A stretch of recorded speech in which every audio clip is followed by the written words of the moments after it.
वाली शक्तियों का उदय हो रहा था।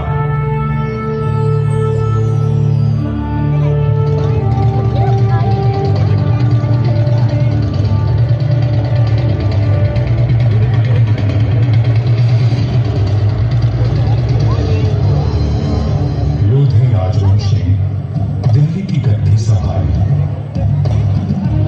मध्य एशिया में बाबर का जन्म हुआ और राठौर कुल गौरव राव जोधा जी ने मेहरानगढ़ दुर्ग की नींव डालकर जोधपुर नगर की स्थापना की।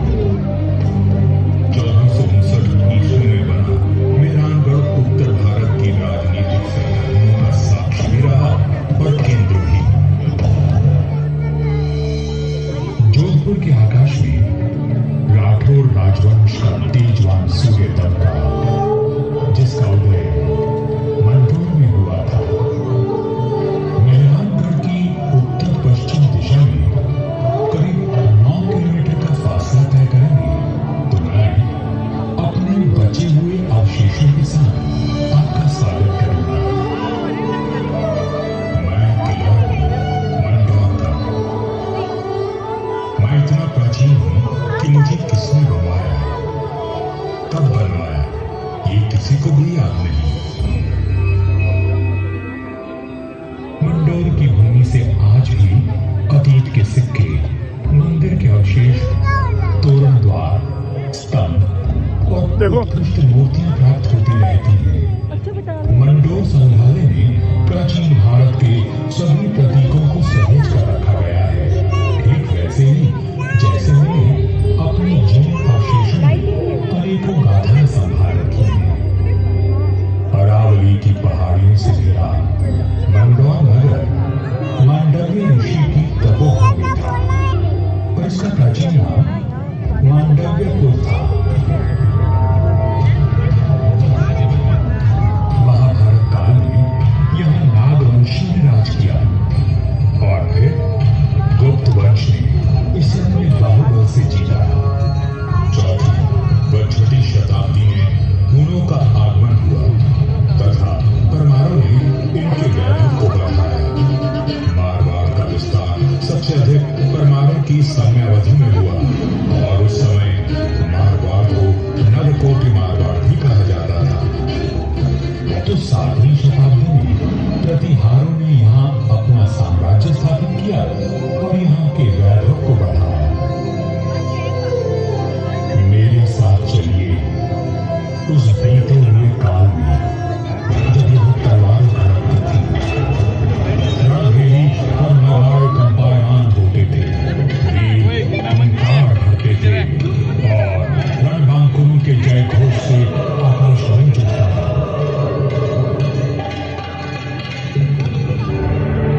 सन 1394 परिहारों की शक्ति अस्त हो रही थी। गुजरात के सूबेदार जफर खान ने दिल्ली के कमजोर सल्तनत के चलते मंदसौर और नागौर को अपने कब्जे में ले लिया था। अब मेरी चार दीवारी में परिहार नहीं, तुर्क आ बसे थे।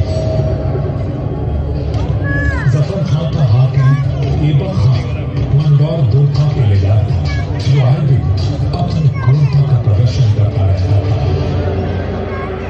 पीड़ित किसान मंदसौर के इंदर परिहार के प्रधान वीरराव हेमा गहलोत के पास मदद के लिए पहुंचे। राव हेमा जी, ये तो हमसे मनमाना लगान वसूल करते हैं। आए दिन हमारी गायों को चुरा कर ले जाते हैं और अब अपने घोड़ों के लिए घास से लदी गाड़ियां मांग रहे हैं। हम तो बर्बाद हो जाएंगे।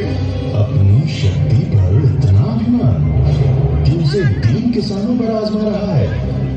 भैरव जी की सौगंध, जुल्म करने के लिए अब ऐबक खान जिंदा नहीं बचेगा।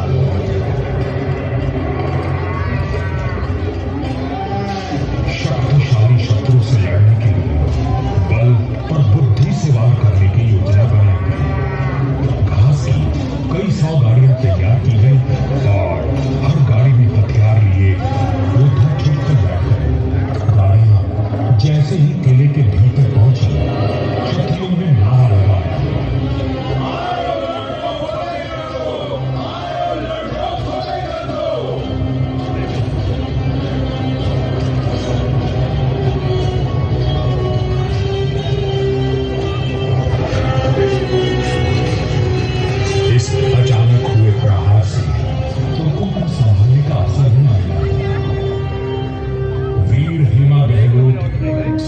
शूर राव चुंगा राठौर और मारवाड़ के वीरों की प्रतापी तलवारें लहराई तो शत्रुओं के सिरों पे ढेर लग गए।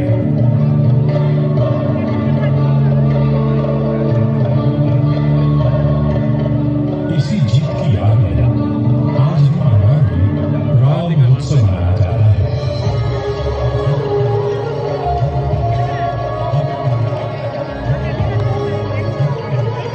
हर वर्ष होली के दूसरे दिन निर्भीक, साहसी, हेमा गहलोत और सभी वीरों को याद किया जाता है और बाबा भैरवनाथ जी की पूजा की जाती है, जिनके आशीर्वाद से वीर विजय हुए थे। मंदौर विजय के बाद भी इंदा परिहार का मन अशांत था, क्योंकि ये नगर शत्रुओं से घिरा हुआ था। तब उन्होंने शक्तिशाली राठौर वंश को राज सौंपने का निश्चय किया। इंदा के मुखिया राय धवल ने अपनी पुत्री का विवाह राव चुंगा से करवाया और दहेज में मंदौर का दुर्ग दे दिया गया। राव हेमा गहलोत ने राव चुंगा का राज्य किया और भाटों में मंगलगान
स्वामी भक्त लड़ाकों के साथ उनसे जूझ रहा था। विपत्ति के हर बवंडर को साथ कर जब जोधा मंडोर पहुंचा तो उसके पास केवल 7 सैनिक बचे थे, पर चुंगा यहाँ भी आ पहुंचा।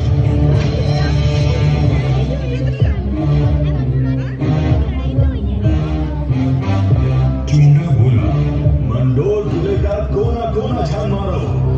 जानवर ने मेरे भाई राघव देव को मरवाया था, मैं उसके वंश का नाश कर दूंगा। हुजूर, जोधा जांगलू प्रदेश की ओर भाग गया है, आप कहीं भी उसका पीछा करें। रहने दो,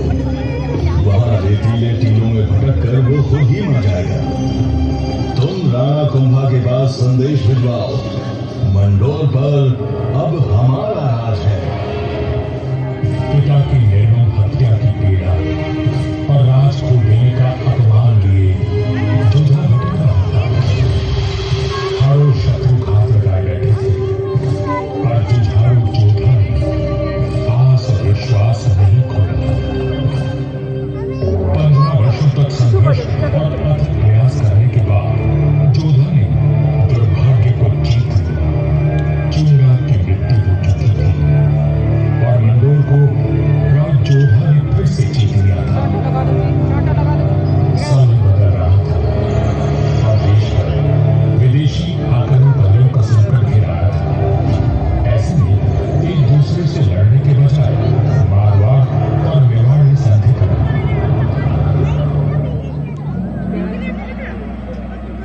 पर दूरदर्शी राज जोधा को कोई चिंता खाई जा रही थी और उस चिंता का कारण मैं यानी मंदौर का दुर्ग था। किस सोच में डूबे हैं राव जी? अपने आसपास देखो, क्या दिखता है? आकाश, जंगल, पहाड़ियां। ये पहाड़ियां ही मेरी चिंता है।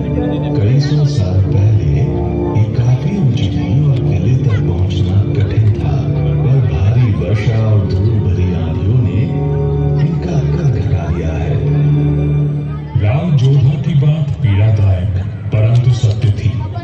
मैं भी अब बूढ़ा और कमजोर हो चला था। सब मेरा त्याग करके मेहरानगढ़ का निर्माण किया गया और ये सही फैसला था। भारत में जब मुगलों का आगमन हुआ तो राठौर राजवंश ने उनसे सीधे टक्कर ली और हार माने बिना संघर्ष करते रहे। इस सब में मेहरानगढ़ ने प्रमुख भूमिका निभाई। जोधपुर का इतिहास प्रेरणादायक वीर गाथाओं से भरा हुआ है।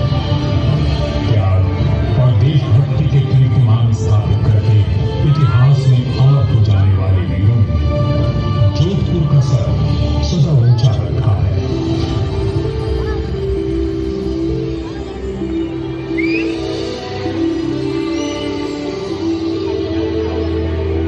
इस धरती पर जन्मे सपूत अपनी भुजाओं में इतना बल रखते थे कि मातृभूमि की रक्षा कर सके। तभी इनकी छत्र छाया में इनकी प्रजा सुखी और समृद्ध हुई। पर ये बात कम ही लोग जानते हैं कि फौलादी सीनों में कोमल भावनाओं का भी वास था। राजधर्म का पालन करने वाले तलवार के धनी इन रणधीरों के मन में नवसृजन और कला के प्रति प्रेम भी बसता था, जिसका प्रमाण आज भी उपस्थित है और इस धरती का सौंदर्य बढ़ाता है। महाराजा अजीत सिंह जी को उनकी सृजनात्मक ऊर्जा और निर्माण के लिए याद किया जाता है। उन्होंने देवी देवताओं की साथ अजीतपुर, मैनपुर और एक खंबा महल बनवाया एवं भेरू बावड़ी और भेरू मंदिर का जीर्णोद्धार करवाया। उन्होंने अपने पिता महाराजा जसवंत सिंह जी के भव्य देवल का निर्माण भी करवाया, जिसके विशाल स्तंभों एवं गर्भगृह का अलंकरण दर्शनीय है। सभा मंदिर का दृश्य पौराणिक आख्यानों का स्पष्ट दर्शन देता है। प्रस्तरों पर उत्कीर्ण भाव भंगिमाएं शिल्पकला का श्रेष्ठ उदाहरण है। महाराजा जसवंत सिंह जी द्वितीय ने मंडौर को दर्शनीय बनाने पर विशेष ध्यान दिया। उन्होंने मंडौर बाग में 100 से अधिक प्रजाति के वृक्ष लगवाए, जो उद्यान की अहमियत को और अधिक सुंदरता प्रदान करते हैं।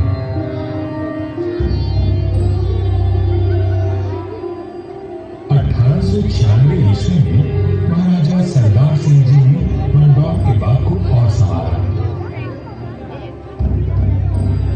महाराजा हुनवेल सिंह जी के समय 1923 और 1947 के बीच मंडोर उद्यान को आधुनिक रूप देने हेतु कई कार्य करवाए गए, जैसे नागादरी नहर का जीर्णोद्धार, देवलों और महलों के पास सुंदर बाग विकसित किए गए। इसके साथ ही चार दीवारी व दोनों मुख्य द्वारों का निर्माण हुआ। मारवाड़ नरेश राव गंगा राठौर जी ने कहा था, नाम तो गीतड़ा या भीतड़ा सूरल है। युगों तक मनुष्य की ख्याति या तो साहित्य सृजन से अथवा बड़े बड़े निर्माण कार्यों से रहती है। राठौड़ राजवंश अपने पराक्रम और निर्माण के लिए अमर रहेगा। मंदौर में स्थित हड़म एवं देवलों पर बनी अद्भुत मूर्ति शिल्पकला की नायाब मिसाल है। मारवाड़ के सर्वाधिक शक्तिशाली नरेश राव मालदेव जी से लेकर महाराजा अजीत सिंह जी के देवल आज भी सुंदर नक्काशी एवं बेजोड़ वास्तुकला की छाप छोड़ते हैं।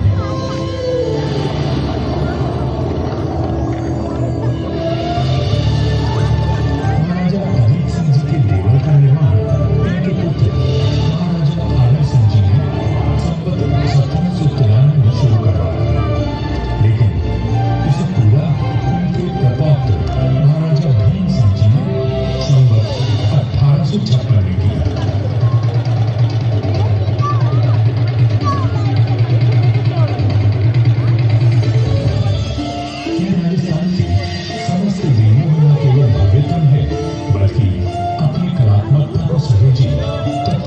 शिल्पकला का विलक्षण उदाहरण है। चार भव्य द्वारों एवं चार सभा मंडपों से सजे यह देवल शैव धर्म की महत्वता को दर्शाता है।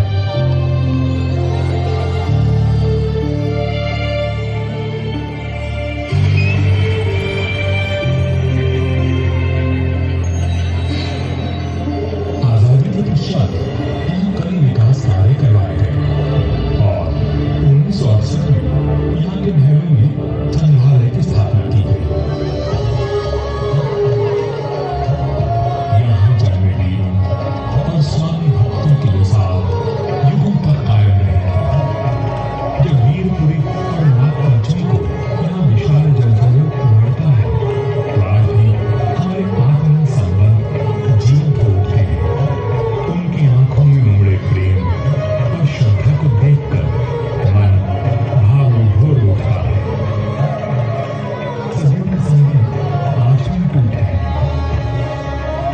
मुझे तो समय की आंधों ने नष्ट कर दिया, और मंदौर के देवल, मंदिर, छतरियों और बाग को संभाल कर रखना इस पीढ़ी का कर्तव्य है।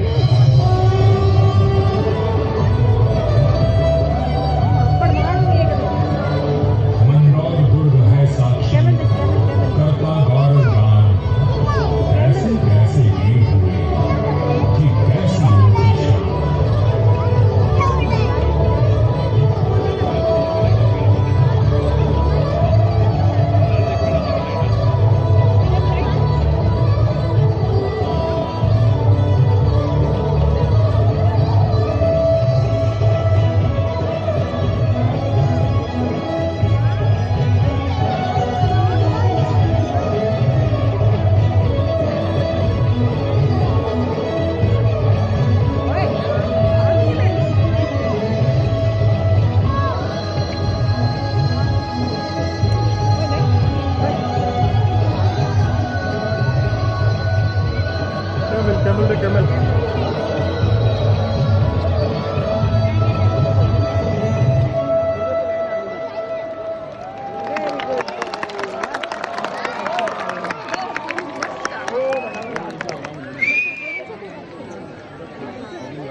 जानने को मस्त। सब देखो भाई।